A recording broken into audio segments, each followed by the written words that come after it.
Bonjour et bienvenue dans Le Monde en question, un programme destiné à éclairer les grands enjeux de notre époque. Un programme que vous retrouverez régulièrement sur Citizen Web, une web TV au service des citoyens. Pour ce premier numéro du Monde en question, nous nous intéressons aux GAFAM avec cette question: les GAFAM sont-ils les nouveaux maîtres du monde? On présente souvent le XXIe siècle comme celui de la Chine, de sa montée en puissance et de sa consécration au cœur, voire au sommet de l'échiquier international. Pourtant, les États-Unis n'ont pas dit leur dernier mot dans la course au leadership mondial. Une course, ou du moins une compétition, dans laquelle se sont immiscés des acteurs d'un nouveau genre, des géants du numérique communément désignés par l'acronyme GAFAM, pour désigner ces 5 multinationales que sont Google, Amazon, Facebook, Apple et Microsoft. Elles se sont imposées dans nos vies quotidiennes, leur puissance dépasse les frontières nationales et menace la souveraineté des États. En cela, ces multinationales issues de la révolution numérique participent à la définition d'un nouvel ordre mondial. Sont-elles destinées pour autant à diriger les affaires du monde et à imposer leur volonté, leurs propres lois? Échappent-elles au contrôle des États ou sont-elles au contraire à leur service?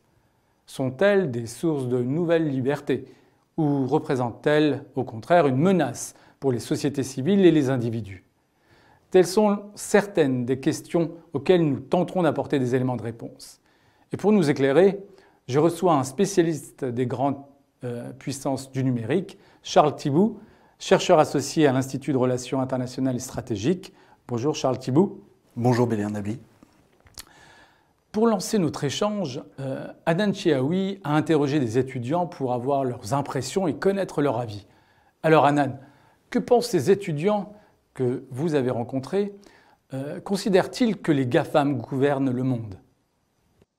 Oui, Bélir, bonjour. Nous sommes à la faculté des sciences d'Orsay, où, comme vous l'aurez constaté, les avis restent mitigés, notamment au sujet des GAFAM. Les étudiants se disent méfiants vis-à-vis de ces grands groupes et restent prudents quant à la place qu'ils doivent avoir dans le monde.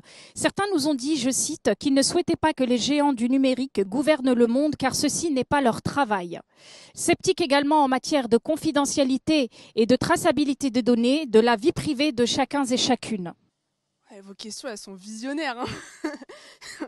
Alors, j'y ai pas pensé, hein, sérieusement. Moi, je suis une petite étudiante dans ma chambre de 20 mètres carrés, dans ma piole. De là, gouverner le monde, faut voir loin quand même. Hein. Je pense que c'est possible. Ouais. Je pense qu'on peut facilement se faire manipuler. Mais c'est pour ça qu'il faut des gens éveillés et critiques afin de basculer ça du bon côté, on va dire. Je pense que leur rôle dans le monde il est un peu compliqué. C'est quand même 5 entreprises qui ont le monopole et énormément d'argent sur beaucoup de choses. Je pense que Amazon actuellement, c'est peut-être Amazon, Facebook sont les 2 plus problématiques de ce que je sais. Amazon par rapport au traitement de leurs employés, Facebook par rapport aux données, Google je sais pas trop. Je sais que Google et Microsoft par exemple ils ont énormément de centres de recherche aussi, ce qui pose quelques problèmes en particulier pour nous qui faisons partie de la recherche française publique. On peut le voir comme ça, oui, c'est les maîtres du monde en termes de puissance économique et financière. Ils ont beaucoup d'argent, ils ont les moyens de faire beaucoup de choses. De là à dire est-ce qu'ils le font ou pas, c'est un autre débat, c'est une autre question. Donc après, je pense qu'il y a aussi d'étroites relations entre gouvernement et entreprises privées qui se forment et qui est logique puisqu'ils sont tous les deux des grandes puissances. Donc je pense que oui, il y a une partie contrôle de ces géants qui c'est peut-être insidieuse, qu'on ne voit pas, mais on s'en doute.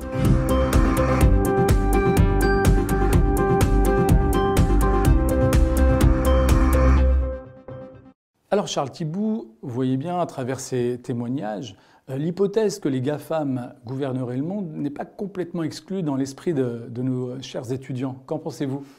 Il faudrait se poser la question de s'ils deviennent les premiers, enfin les maîtres du monde, qui remplacent-ils? Est-ce qu'ils remplacent les États? Est-ce qu'ils remplacent l'architecture capitaliste mondiale, les systèmes productifs nationaux? Bon, ça me paraît être une expression assez malheureuse dans la mesure où en fait elle participe de la création d'une nouvelle mythologie autour de ces entreprises et qui à mon avis est assez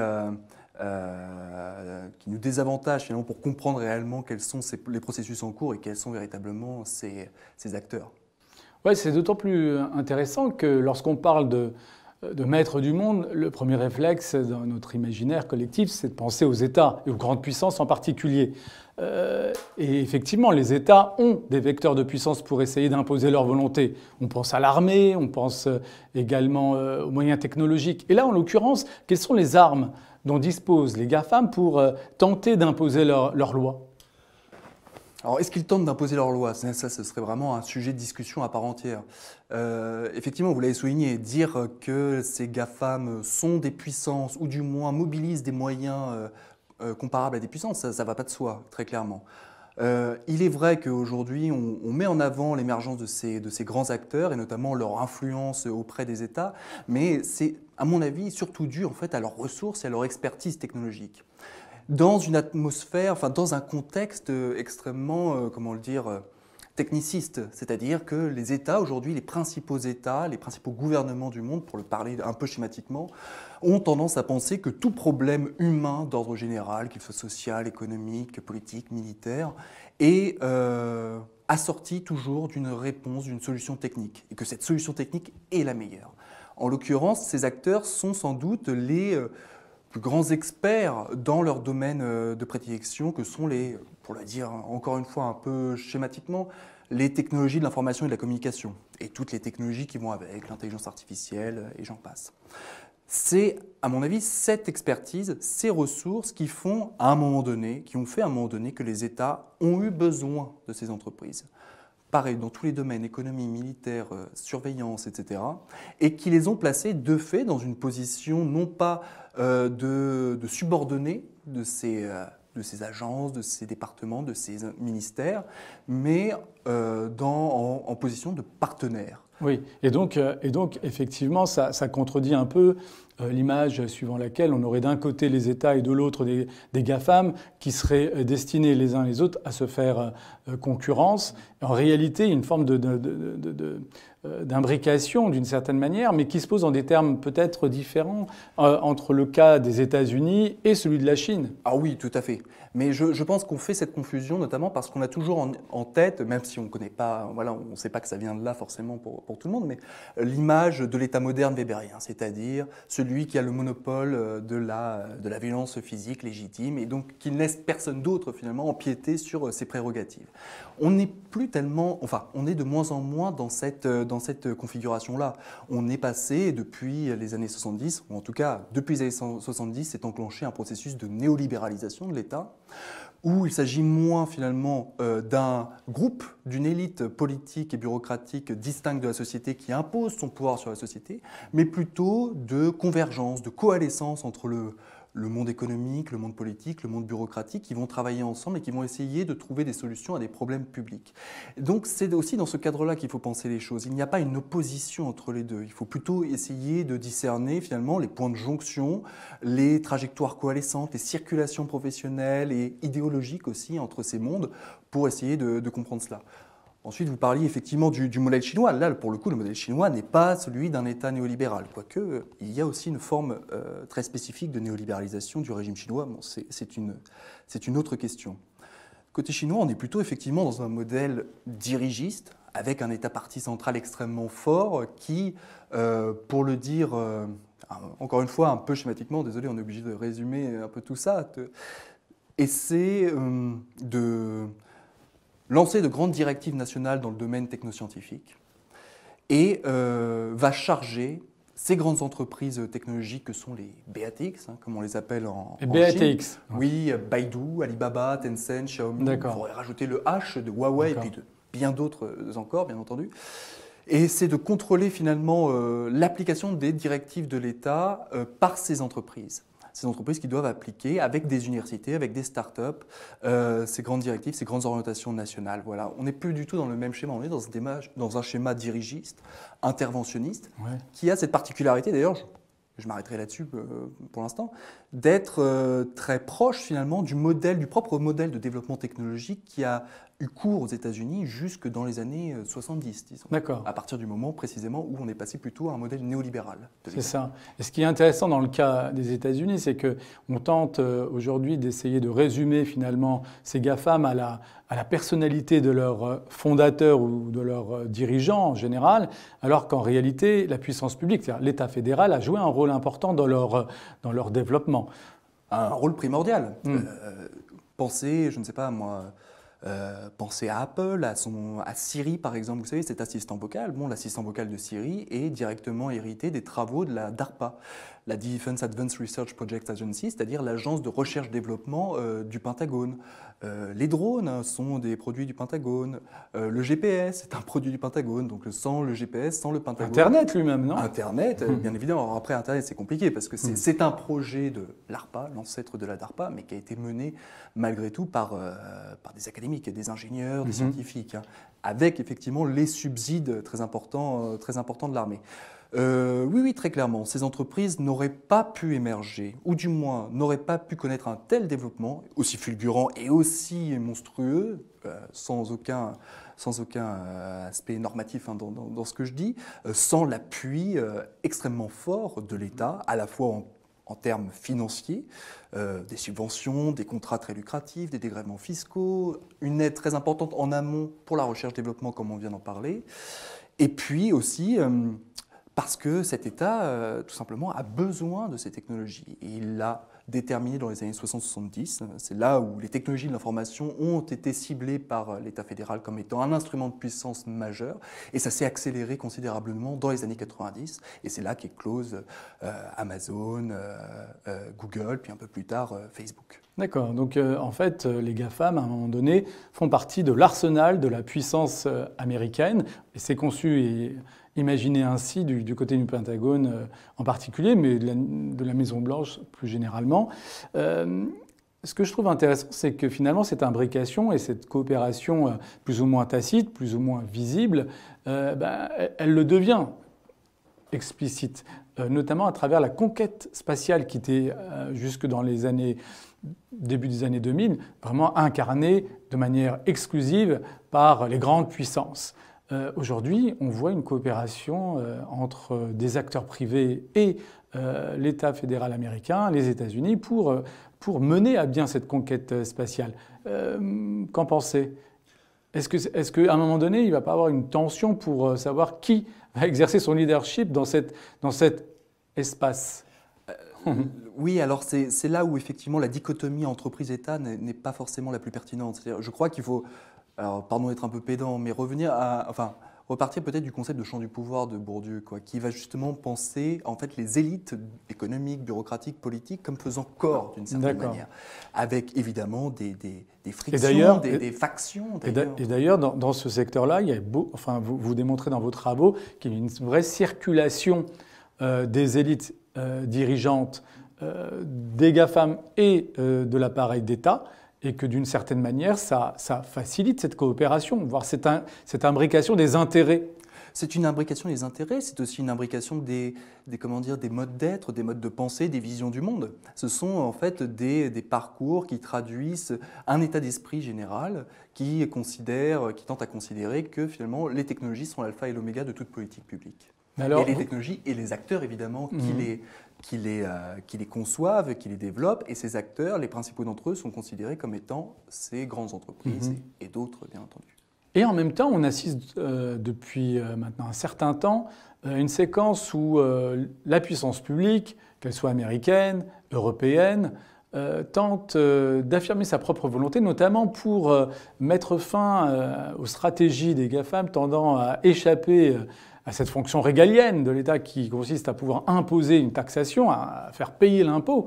Et qu'est-ce que vous en pensez? C'est juste un jeu de dupes? C'est de l'affichage? Ou est-ce que les États n'auront pas véritablement les moyens d'imposer cette volonté de mettre fin à une forme d'optimisation fiscale assez injuste? C'est sans doute beaucoup de choses et un peu tout ce que vous venez de dire à la fois. Il y a d'une part une sorte de montée dans l'opinion publique d'une affirmation anti-GAFAM. Voilà, les GAFAM deviennent des ennemis d'une certaine partie de l'opinion publique, à tort, à raison, c'est pas du tout notre propos.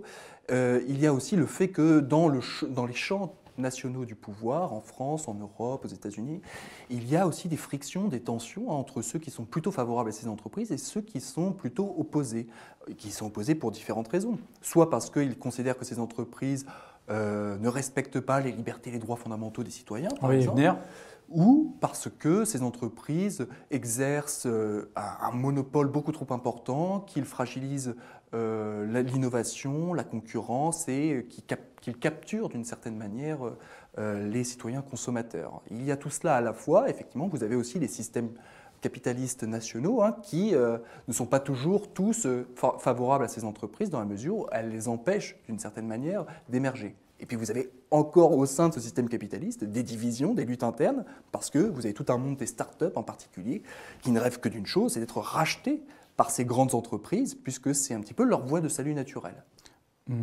Mais alors justement, une dernière question pour cette première séquence, comment expliquer que l'Europe et la France en particulier soient absentes de ce champ de compétition? Il n'y a pas de géant numérique européen et qui plus est français. Oui, alors il y aurait beaucoup de choses à dire là-dessus. Peut-être que ça remonte même finalement à la configuration de ce réseau Internet qui est donc un réseau décentralisé, qui n'est pas forcément très compatible avec la centralisation de l'État français, qui dans le domaine technologique s'est traduit par le Minitel, par exemple. Le Minitel était vraiment le modèle opposé d'Internet. Mais il y a tout ce discours sur le soutien aux startups, la Startup Nation, etc. Ça ne s'est pas traduit ou ça n'a pas abouti à la création, à l'émergence et à l'affirmation d'un géant du numérique français. Enfin, vous pensez que c'est vraiment dû à notre modèle étatique ou... Je pense que la principale raison, mais il y en aurait sans doute beaucoup d'autres, il y en a beaucoup d'autres, mais la principale raison, c'est que... Parce qu'on retrouve des Français du côté de Silicon Valley qui font fortune ou qui sont reconnus pour leur talent ou compétences. Alors, en Europe, il y a un manque véritable de moyens techniques, humains aussi d'une certaine manière, puisque ces scientifiques, ces ingénieurs sont attirés par ces entreprises ou par ces autres pays, les États-Unis et la Chine, en raison des revenus financiers qu'ils peuvent en tirer, et puis aussi des conditions de travail qui sont évidemment plus importantes. Je crois quand même que la principale raison pour laquelle il n'y a pas de géant du numérique européen, c'est lié à nos coordonnées politiques et économiques, idéologiques, pour le dire d'une autre manière. C'est-à-dire le règne de la concurrence libre et non faussée, qui a été inscrite telle quelle dans les traités, notamment dans les traités européens. Dans les traités européens, bien sûr, et notamment le traité sur le fonctionnement de l'Union européenne, qui empêche, dans la majorité des cas, les États d'aider directement leurs entreprises nationales, dans la mesure où ça créerait des distorsions de concurrence. Et la concurrence demeurant encore aujourd'hui la pierre d'angle de toute régulation européenne, empêche directement l'émergence d'une entreprise comme celle-ci. Sans protectionnisme, sans aide directe de l'État fédéral américain ou de l'État chinois à l'égard de leurs entreprises, jamais ces entreprises n'auraient existé.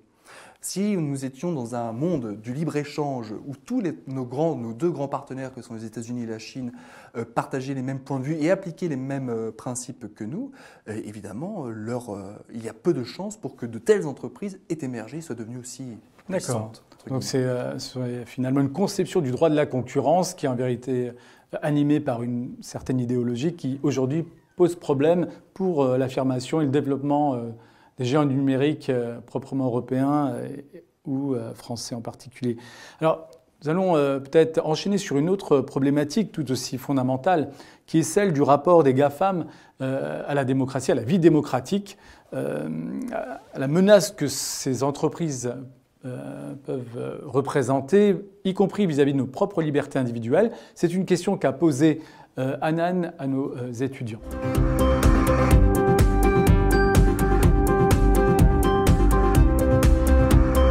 Je pense que c'est un problème, en fait, c'est que ces entreprises-là sont allées beaucoup plus vite, se sont beaucoup plus appropriées le système capitaliste en fait actuel et qui n'est pas du tout régulé, parce qu'on est quand même sur un système politique qui est très centré sur chaque pays ou chaque union qu'il y a, mais que ces entreprises sont partout dans le monde et arrivent à profiter un peu de toutes ces possibilités-là.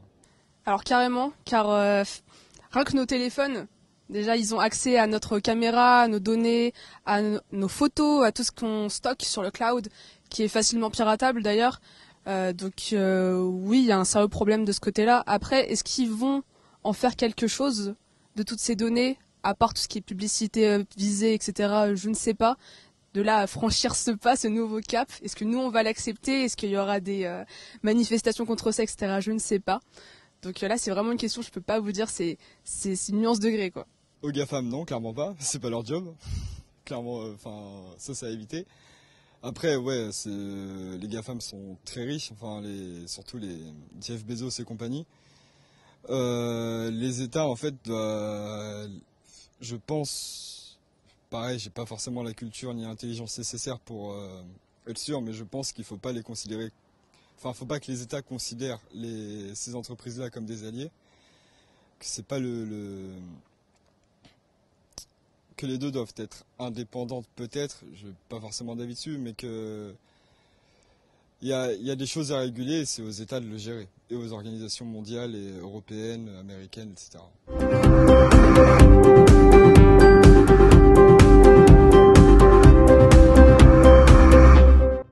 Alors, Charles Thibault, on voit bien à travers ces interventions que les GAFAM représentent dans l'esprit d'un certain nombre de nos concitoyens une menace pour la démocratie en général et pour les libertés individuelles en particulier. C'est assez remarquable parce que historiquement, lorsque ces géants du numérique sont nés, notamment dans le cadre de ce qu'on appelait la révolution numérique à la fin du XXe siècle, dans les années 90, leur nom et cette révolution elle-même étaient associés à un nouveau champ des possibles, à de nouvelles libertés, notamment pour les individus. Aujourd'hui, au contraire, il y a cette perception négative qui se développe. Qu'est-ce que vous en pensez ? Bon, cette perception, elle repose sur effectivement des phénomènes qui ont montré d'une certaine manière que ces entreprises pouvaient participer, du moins, à un recul des libertés dans le monde. Un événement en particulier, ce sont les révélations d'Edward Snowden en 2013 sur la participation d'un grand nombre de ces entreprises. Wikileaks. Non, Edward Snowden. Alors, il y a Wikileaks d'un côté et Edward Snowden de l'autre. Oui, bien sûr. Oui. Edward Snowden, c'est plutôt du côté du service des renseignements américain. De la NSA, de la CIA, qui est donc un lanceur d'alerte, qui a montré que, notamment à travers un programme qui s'appelle le programme PRISM, une partie de ces entreprises, en tout cas, semblent avoir participé directement au programme de surveillance de la NSA, de la National Security Agency, qui est l'agence de renseignement électromagnétique assez bien connue désormais, et notamment d'avoir espionné donc, des gens à travers le monde, aux États-Unis également.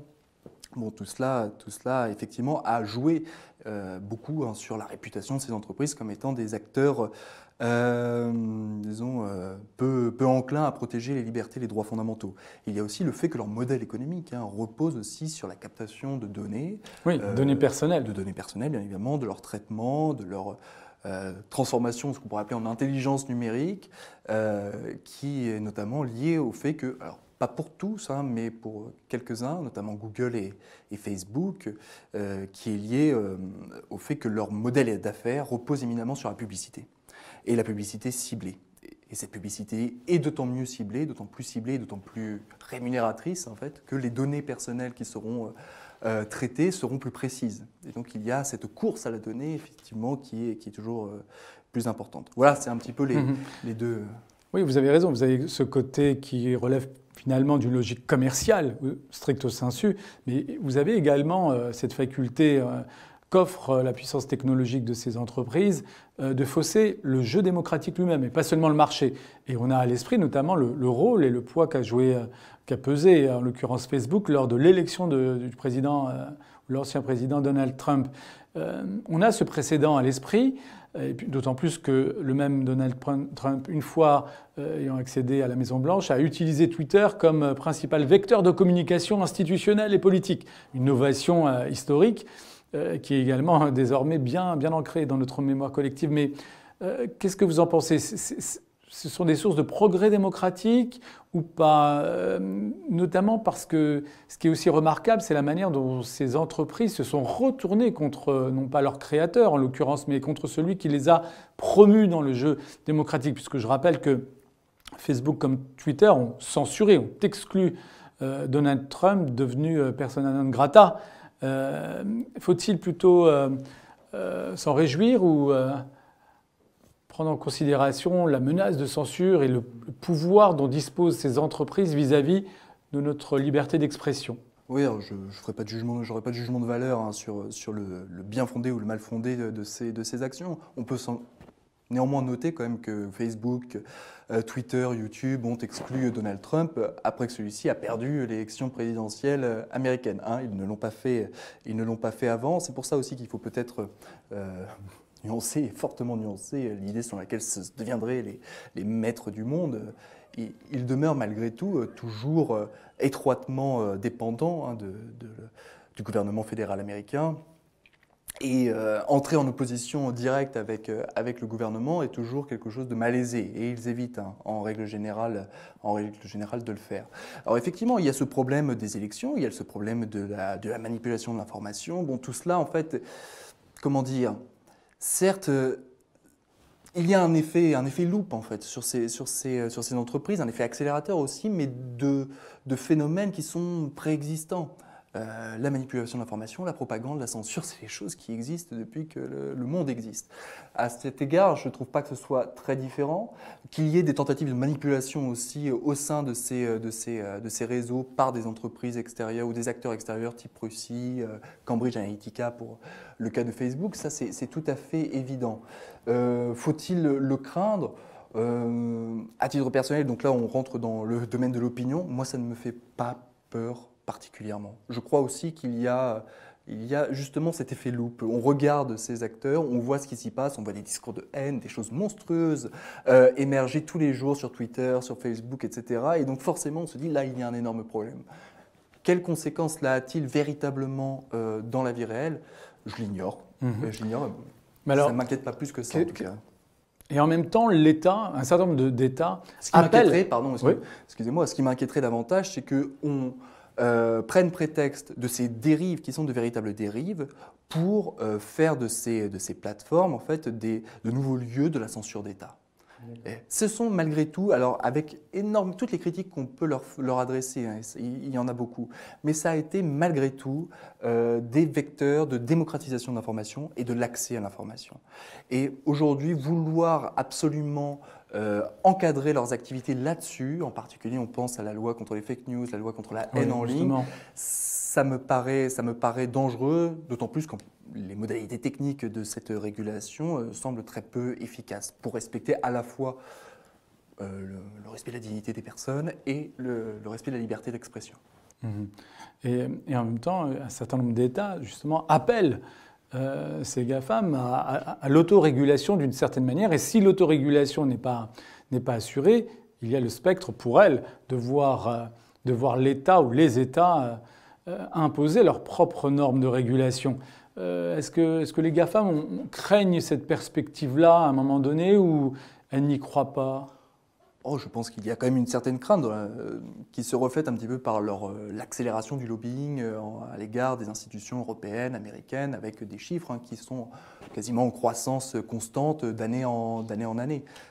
Le RGPD, par exemple, le Règlement général sur la protection des données, ayant été le texte qui a fait le plus l'objet de lobbying de toute l'histoire hein, de l'Union européenne, par exemple. Hein. Bon. Est-ce qu'elles craignent véritablement une intrusion des États dans leurs affaires? Il y a une crainte claire. En même temps, est-ce que les États ont véritablement envie de le faire et le peuvent-ils? D'un point de vue technique, c'est pas sûr. Voilà. Est-ce que les compétences techniques à l'intérieur des États et aussi les capacités juridiques de le faire sont présentes? Je n'en suis pas sûr du tout, notamment parce que vous avez un certain nombre de garde-fous, entre guillemets, tout dépend du point de vue où on se place, qui, comme le secret des affaires, par exemple, hein, qui empêchent d'aller voir ce qui se passe et de tirer parti hein, des informations qui pourraient être trouvées sur le fonctionnement des algorithmes, sur les données traitées, etc. etc. C'est intéressant parce que finalement, ces entreprises sont souvent dans des situations de monopole ou de quasi-monopole, alors même que leurs dirigeants en appellent plutôt à la liberté d'entreprise, naturellement, mais sont carrément des libertariens, ce qu'on appelle les libertariens, c'est-à-dire qu'ils sont contre toute idée d'encadrement, toute forme de contrainte, et que la liberté doit être conçue de manière générale et absolue. Et là, ces acteurs sont un peu dans une forme de paradoxe. Est-ce que vous pensez qu'à un moment donné, ils vont pouvoir s'appuyer sur les instruments que représentent leurs propres entreprises et le poids qu'elles représentent pour essayer de promouvoir un modèle de société où finalement la liberté doit primer sur tout, où également d'une certaine manière, je faisais le lien avec la question précédente, avec la perspective ou le risque d'une société de la surveillance, mais qui serait acceptée plus ou moins par les États, parce qu'ils y percevraient un intérêt. D'autres acteurs de ce secteur affichent une adhésion à ce qu'on appelle le transhumanisme, c'est-à-dire l'humain augmenté. Bref, un certain nombre de positions affichées par Jeff Bezos notamment, qui charrie encore une fois une conception de la société, j'allais dire un mode de vie, mais plutôt un projet de société. Est-ce que vous pensez qu'à un moment donné, ils vont basculer dans l'activité politique, dans le champ politique un peu plus directement pour essayer précisément d'incarner, de défendre ce projet de société où la liberté serait générale et absolue, où le roi serait où le client serait roi? Qu'est-ce que vous en pensez? Est-ce que c'est une tentation ou au contraire, leur statut de grand milliardaire suffit en soi à leur donner un poids qu'un simple homme politique ne pourrait rêver? Ça semble avoir été la tentation de Mark Zuckerberg pour la dernière présidentielle dès 2016 d'ailleurs. Est-ce que c'était sérieux? Est-ce qu'il y a vraiment eu... Bon, c'est extrêmement difficile à dire. Et puis Elon Musk, je pense, a aussi déjà exprimé cette idée, mais, sans à doute, terme. Oui. Cette tentation. Alors il y a cette tentation évidemment, mais il y a aussi l'idée de est-on plus efficace d'une certaine manière dans l'orientation de l'action publique à l'intérieur de l'État ou hors l'État? Il y a aussi cela. Puis il y a les intérêts individuels aussi qui sont en jeu, bien évidemment. Et il y a aussi des différences au sein de ces entreprises. Est-ce que, effectivement, elles appartiennent tous à ce qu'on pourrait appeler l'arc libéral, mais qui va du social-libéralisme, donc le plus à gauche, d'une certaine manière, à l'anarcho-capitalisme. Et entre deux, vous avez des néolibéraux, des minarchistes. Donc Et pourtant, derrière cette variété-là, ce sont tous des libéraux, on est d'accord, voire des néolibéraux, mais on les associe traditionnellement aux démocrates. Ce sont des démocrates. Ils soutiennent financièrement le Parti démocrate aux États-Unis. Mais parce que le Parti démocrate est le principal parti néolibéral américain, qui est beaucoup plus néolibéral que le Parti républicain, qui est lui plutôt libéral, ultralibéral, qui sont deux choses différentes. Bon, on ne va pas revenir là-dessus, mais le néolibéralisme n'est pas un retrait pur et simple de l'État avec le marché qui fait ce qu'il veut. C'est un État extrêmement actif, extrêmement interventionniste, qui va essayer de mettre en place les conditions pour que le marché puisse se développer et puis pour favoriser des acteurs en particulier. Voilà, alors que l'ultralibéralisme, lui, est dans un retrait complet. C'est pas anodin, effectivement, qu'il soit proche du Parti démocrate à cet égard. Et même si, je pense, pour certains, Larry Page, par exemple, ou Peter Thiel, le néolibéralisme, donc cette forme d'État quand même assez interventionniste, n'est pas leur choix principal, c'est malgré tout quelque chose de commode qui les aide dans le monde actuel en fait, à fonctionner et à bien fonctionner, à faire fructifier leurs affaires. Mais derrière, il y a effectivement l'idée, alors je pense à Larry Page par exemple, qui a cette idée de créer des contre-mondes, des hétérotopies, pour parler comme Foucault, des mondes à part où... Mais justement, il y a un certain nombre d'acteurs de ce secteur qui ont déjà exprimé ce type d'utopie, consistant notamment à créer des nouveaux États. Google se transformant en proto-État. Oui, Peter Thiel, en fait, notamment donc, le fondateur... Mais pour échapper d'autant plus à la souveraineté des autres États. Tout à fait, le cofondateur de PayPal et de Palantir, et notamment l'un des mentors, l'un des fondateurs d'une association, d'une entreprise, alors je ne l'ai plus en tête, le System Institute, il faudrait que je retrouve, qui est d'ailleurs dirigé par le petit-fils de Milton Friedman, qui est un ingénieur de chez Google. Et le but de cette entreprise est de créer des îles artificielles dans le Pacifique en particulier. Il y a eu un protocole d'accord avec Tahiti, la Polynésie française, à cet égard. Je ne sais pas où ça en est aujourd'hui, mais dans l'idée de créer des îles artificielles autonomes, gérées de façon autonome sur des principes technicistes, exactement. Alors c'est ça aussi. C'est surtout, encore une fois, pour échapper au contrôle des États et créer une forme de souveraineté non étatique et bref, créer un monde alternatif d'une certaine manière au monde classique et aux relations internationales telles qu'on les connaît. Tout à fait, mais dans la mesure où l'État est considéré, l'État moderne, encore une fois, au sens wébérien du terme, est considéré comme un poids, comme quelque chose qui va empêcher finalement la créativité, l'inventivité, le génie de ces individus de s'exprimer.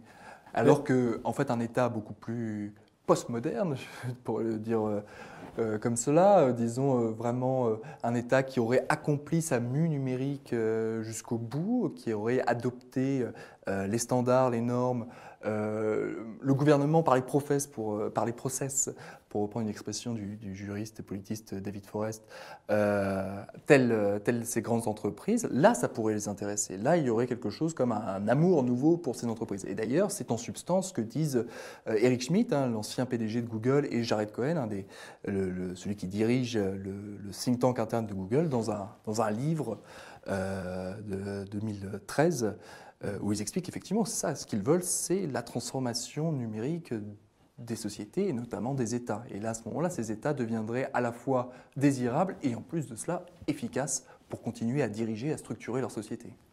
Très bien, mais d'où notre troisième question et troisième interrogation sur finalement qui serait le mieux à même de gouverner nos propres destinées. C'est une question qu'on a posée également à nos étudiants. Je redonne la parole à Hanan.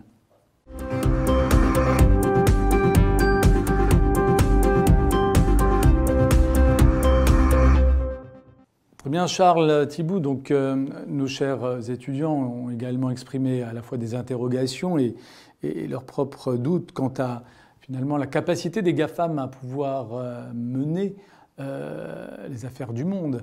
Il faut reconnaître que traditionnellement, ce sont les États qui assurent cette mission, encore que, par définition, il n'existe pas de ce qu'on pourrait appeler un ordre international. Les relations internationales sont par définition, comme on dit, anarchiques. Pourquoi ? Parce qu'il n'y a pas d'autorité centrale ou supérieure qui soit en capacité d'imposer sa volonté aux États. Donc voilà, les relations internationales sont ce qu'elles sont, c'est la loi du plus fort, certains diraient même la loi de la jungle. Est-ce que dans ce contexte-là, les GAFAM pourraient apporter plus de stabilité ou au contraire plus d'instabilité, voire d'insécurité dans les relations internationales ? Encore faudrait-il savoir ce que veulent ces entreprises et ce que veulent leurs dirigeants.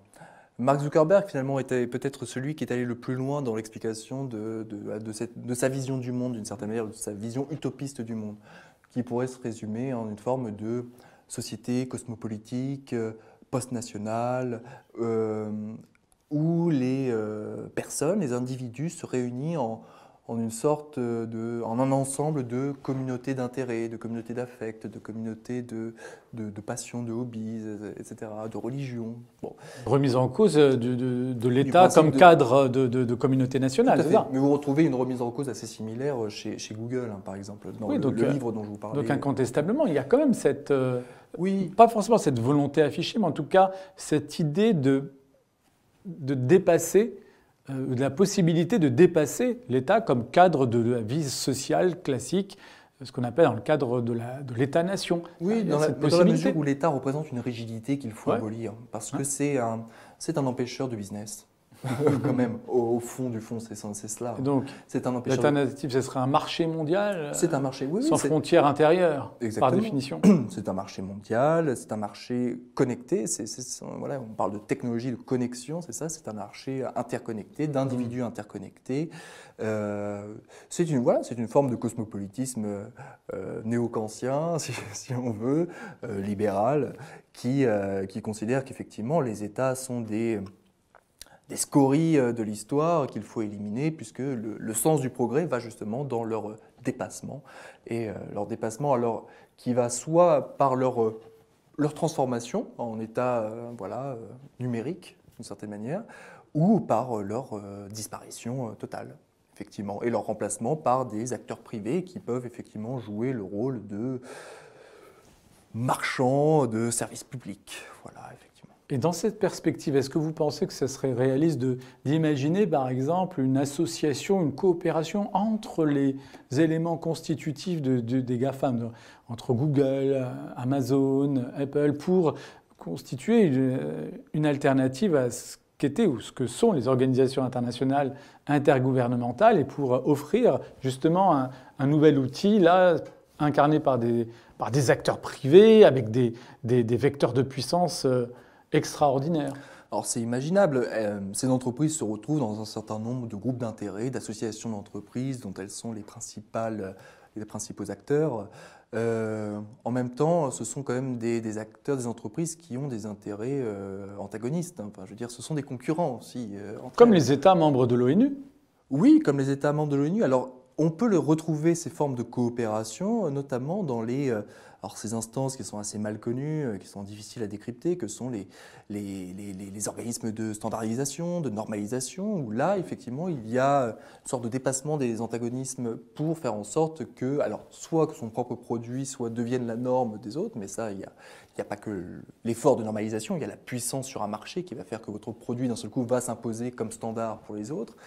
Mais il y a effectivement cette idée de passer par ces organismes pour finalement régler une certaine partie de la vie internationale par des normes, par des standards, par des règles qui seront, là pour le coup, érigées et dictées de façon tout à fait antidémocratique.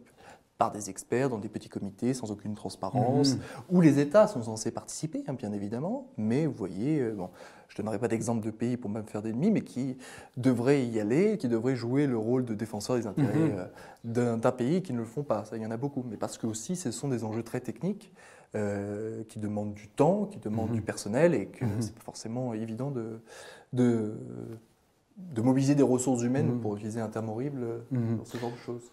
Oui, et puis on a déjà des scénarios, voire des cas très concrets où finalement on a assisté à des rapports de force entre d'un côté différents acteurs membres des GAFAM et de l'autre des États, où le rapport de force n'a pas forcément été en faveur des États, mais plutôt en faveur des GAFAM concernés. Je pense notamment à la manière dont ils ont réussi à désunir les Européens lorsque l'idée a émergé d'une taxe européenne pour les imposer effectivement, et qu'ils ont joué finalement sur les intérêts égoïstes, individualistes des États pour empêcher cette taxe commune européenne. Et donc il y a un savoir-faire déjà diplomatique, si j'ose dire, dès lors que leur intérêt est commun. Et ce qui est impressionnant, c'est que cet intérêt commun peut exister et peut jouer contre les États. En l'occurrence, les GAFAM en question se sont appuyés sur l'Irlande, pour ne pas la citer, qui a un système d'imposition très favorable, pour ne pas permettre aux Européens d'avoir une seule et même voie. Vous voyez, et donc c'est tout à fait intéressant comme schéma. Effectivement, la fiscalité, là, pour le coup, c'est un sujet commun d'importance, d'intérêt commun. Ça, c'est tout à fait clair. Alors, l'Irlande, évidemment, fait partie de ces pays qui renaclent à taxer ces entreprises, notamment parce qu'une grande partie d'entre elles ont leur siège social dans ce pays. Donc, même s'ils ne payent presque pas d'impôts, travaillent à la création de richesses dans le pays, mais ce n'est pas le seul. Voilà. Le Luxembourg est aussi dans ce cas-là, le Danemark, la Suède, l'Allemagne aussi.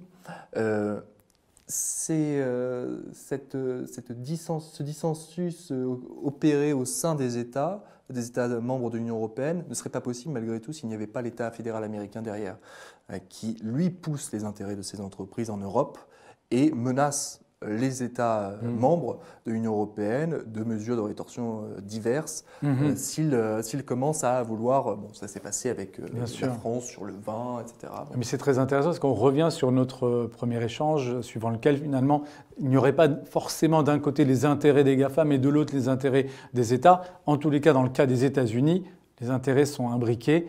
Et d'une certaine manière, les États-Unis peuvent très bien défendre les intérêts des GAFAM lorsque ces derniers rencontrent ceux de l'État fédéral lui-même. Voilà. Et donc, mais dans le sens inverse marche aussi. C'est-à-dire que vous avez parfois des moments d'opposition frontale entre ces entreprises et le gouvernement quand les stratégies d'expansion de ces entreprises dans le monde vont à l'encontre des intérêts gouvernementaux. L'exemple le plus connu, c'est sans doute Google en Chine. Google a été d'une certaine manière bouté hors de Chine en 2010, cherche à revenir dans ce pays parce que c'est un marché énorme, extrêmement convoité, extrêmement attractif. Et pour ce faire, il est notamment passé par l'intelligence artificielle, puisque c'est une technologie aussi qui éveille beaucoup de fantasmes, notamment en Chine, pour tout un tas de raisons qui seraient trop longs d'expliquer. Et simplement, semble-t-il, en tout cas c'est ce qui a été dit par le gouvernement américain, Google aurait fait bénéficier directement de ces technologies d'intelligence artificielle à l'armée chinoise. De sorte que vous avez Patrick Shanahan en 2019, à l'époque secrétaire à la Défense, qui est le chef d'état-major des armées aussi, le général Dunford, qui, à mots couverts, disent que Google est un traître. Voilà.